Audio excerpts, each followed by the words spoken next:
What's going on, everyone out there in YouTube land? So today we're going to check out an RDA, this one coming from Vandy Vape. This is the Mesh RDA. I have been waiting for this one. I'm very excited to show you guys this because it's something a little bit different. This one is using mesh, stainless steel mesh, as the actual coil. Usually you use mesh as the wicking material, but on this one they're using it as the coil, which is very exciting. At the moment, sitting on top, the Battle Star, the OJ. Got it set to 80 watts. I got some of the new Tony B Vapor Trail channel liquid in there. It's called Blue Pucker, and it's made by Sugar Lips and Tony B. If you like blue raspberry, this is some good stuff. It's like a blue raspberry Slurpee with a little bit of sourness to it. It's very, very minor on the sour. Like, you can hardly notice it, but if you like blue raspberry, or if you want to support Tony, this is some good stuff. I'll have links in the description over at Element Vape. You can pick those up. So let's have a quick vape. 80 watts, 81, 80 watts, 81, 80 watts. Let's do it. Let's do it. Let's just shut up. Stop talking and just vape. All right, let's do it.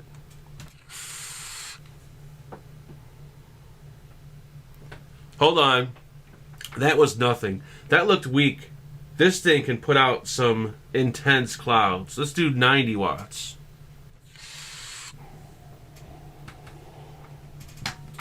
So the Mesh RDA was sent over directly by Vandy Vape for the purpose of this review. If you guys are looking to pick one up or check one out after the video, I'll have some links posted in the description. Currently at the moment, going price, depending on where you buy it, if you buy it out of China, if you buy it in the States. I checked online. The cheapest, $28.95 over in China. If you want to purchase it over in the States, you're looking at around $33.99. Let's have an up-close look at the new Mesh RDA, this one coming from Vandy Vape. Now, this is a sample, and I do believe this is not the final retail packaging, so your package may look a little bit different from this one. Inside the box, we're going to get the Mesh RDA with the included Ultim drip tip. They're also going to include a Delrin drip tip. You'll get a bag of spares, which will include a Delrin 510 drip tip adapter, flathead screwdriver, Allen key, O-rings, post screws, a bottom feeding 510 pin, and you'll also get some mesh to get you started. These mesh strips, and they're going to include the NI80, the Kanthal, and stainless steel. Dimensions on the new Mesh RDA, I measured 24 millimeters in diameter from the bottom to the top of the top cap, 25 millimeters tall. They do include an Ultim 810 style drip tip, and as you can see, it's a nice thick Ultim. Remove the drip tip, you'll see the O-ring is inside the top cap, which means it will work with all your Goon and Reload style drip tips. Here's a Goon tip, and you can see the Goon tip fits nice and snug.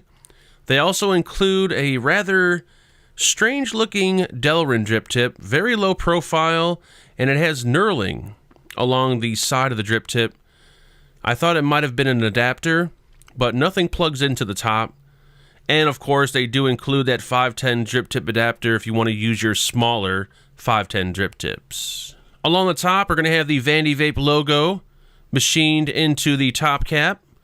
Along the front, we're going to have the Mesh RDA logo, which is an M, and it kind of looks like mesh. Now, the Mesh RDA can be used as a dual coil or single coil RDA. We do have dual airflow slots, one on each side. Each air slot measures 8.5 millimeter by 2.5 millimeter. We do have dual airflow control, and to adjust the airflow, just give the top cap a spin. And of course, you can tighten off the airflow for a more restricted vape. At the bottom, we do have the Vandy Vape and the Mesh logo, once again laser etched into the finish. In the center, we have an adjustable gold-plated 510 pin that does protrude enough to safely use on a hybrid connection. And remember, they do include that bottom feeding 510 pin, so if you want to use the mesh on a squonk box, all you need to do is remove the 510 pin and install the bottom feeding pin. Overall machine quality on the Mesh RDA, Vandy Vape did a really nice job. No issues with the stainless steel, no sharp edges, the O-rings are nice and tight. Two-piece top cap, you can see that we have a dome going on at the top cap to help improve the flavor. We got 3 air slots, once again for dual coil, and then 1 for single coil. So having a look at the build deck, this is where things get really interesting. We have a 22 millimeter internal diameter, invisible clamp style postless build deck. And these 2 slots right here, these are going to be your clamps or your post holes. The diameter of these clamps, or the diameter of the opening when it's fully opened, about 1.7 millimeters. Now this can work with mesh or basic coils, and I'll show you guys 2 builds in a moment. We'll actually do a build on here with stainless steel mesh. We got flathead screws inside the post to clamp down the clamps. Now there is somewhat of a juice well, very, very tiny juice well if you want to call it that, 1 millimeter deep. So technically it really doesn't have a juice well. And right here is going to be your bottom feeding opening. So if you do use the bottom feeding pin, the juice does come out right about there. Now before we do a mesh build on the mesh RDA, I want to show you guys the build. I've been using actually 2 builds on here. I've been using one build using Kanthal mesh, and then I used another build that's using just basic coils. And here's my dual coil build, just so you guys can see that you can actually use this as a traditional regular RDA with just your regular coils, or you can set it up with mesh. So this is what it looks like as a bottom feeding RDA with dual coils. Now in the kit, they're going to include NI80, stainless steel, and Kanthal mesh. You'll get 3 strips, so you'll get a total of 9 pieces to get you started.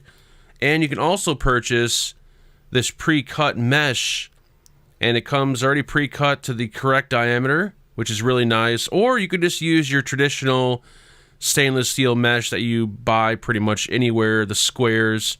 The only thing is you have to cut it to size.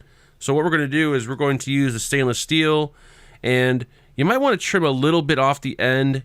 If you use the entire piece, it might be a little tall.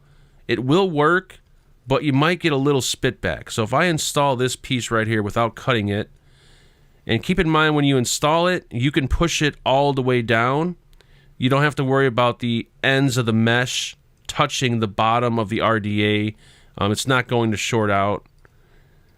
So let's try to pop this in here. It is really easy to do. I may make it seem a little harder than it is, but that's just me. Let's just pop it in there. Come on, Mark. You can do this. Don't start having a breakdown. There we go. All right. So we got it in there. And once you push it down, you can see it's kind of tall. If you put the cap next to it, you'll see the top of the mesh is really close to the drip tip. And I notice you may get a little spit back if it's too close. So what I like to do is just trim a little off, maybe 3-4 millimeters off. And I have one pre-cut right here. It's a little bit shorter.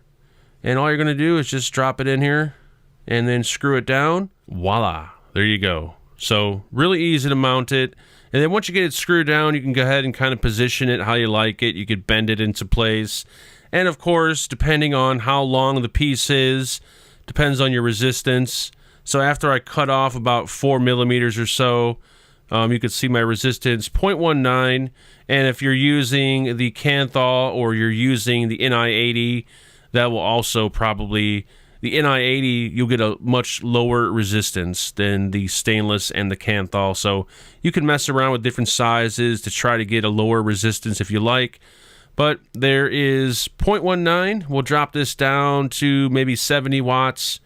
Using the mesh, I notice you have to use a lot of power once you have the cotton installed. But you want to make sure you dry burn it. That's going to clean off any oils or anything on the mesh. And it's also going to get rid of any kind of stray pieces of mesh along the sides. And there we go. You can see I have it set a little too high right now. But once you get cotton in there and once you get juice in there, this thing can go pretty high. But there's about 40 watts. And that's about perfect there. So let's grab some cotton really quick and let's wick it up. So when you wick it up, make sure you pull your cotton apart. You want to spread it apart. And you want it nice and fluffy. So what we're going to do is we're going to pull apart this really big piece, like I already did. And then what we're going to do is we're going to roll it up and just stay nice and fluffy with it. It looks like a lot of cotton, trust me, it does, but it's just really fluffy because we want to make sure we fill up the entire space inside that mesh right there. So I'm going to wet the tip like I always do. You gotta wet the tip, you gotta wet the tip, and then slide in that wet tip. Oh yeah, but the problem is that tip is a little too small, so we need a bigger tip. A bigger tip. There we go. Now we got a bigger tip. Now hopefully it'll slide in. Come on, you find the hole. There's the hole. Pull it through and just give it a turn as you're pulling it, so the ends of the edges of the mesh don't tear into the cotton. But there we go.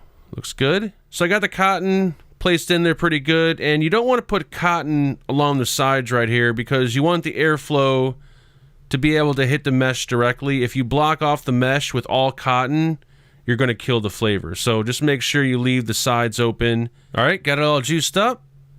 And all we're going to do is pop the cap on, set the desired airflow, which in this case is going to be wide open.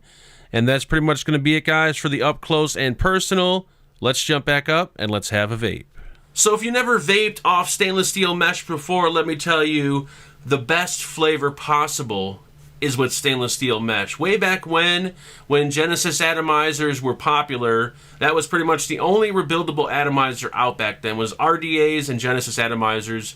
We would use stainless steel mesh as the wicking material. We take a sheet of mesh, roll it up into a wick, wrap some Kanthal wire around it, and it would give out some of the purest flavor possible.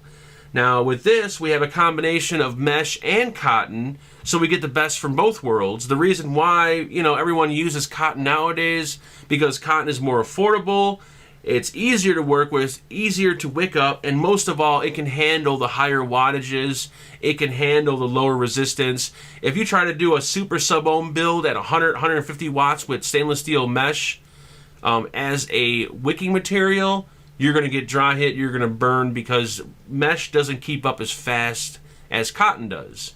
So, with that said, two things about this RDA. One, you want to make sure it's juiced up all the time. Getting a dry hit or a burnt hit off stainless steel mesh is probably one of the worst things ever. It is disgusting, it burns the hell out of your throat, and you're going to be coughing for a good 10 to 15 minutes. I did it, I think, 2 times accidentally. I forgot the drip on here and I just grabbed it and I vaped. Oh man, it was horrible. So keep in mind and remember, always make sure this thing has juice in there. Another thing, this thing will burn through liquid like crazy. Even though we have all that cotton inside of there, you would think this thing is probably, you know, good to go for about, what, 8 to 10 vapes? Not the case. After about the 4th vape, you want to drip on here, because if you go any further than 4 vapes, there's going to be a spot on that cotton that's dry, and that mesh is going to give you a hot spot. Not a hot spot, but you're going to get a dry hit nonetheless. So once again, just make sure this thing is moist and wet. It's very, very important. I'm telling you guys, man, dry hitting off mesh is horrible. It's just bad. All right. So with all that said, let's have a quick vape, and we will jump through some of the pros and cons. By the way, I'm back down to 75 watts. I lowered it and I cut down the airflow. The airflow on here is just humongous. A lot of airflow. Even though the air slots may seem small, trust me, this thing actually has a lot of airflow to it.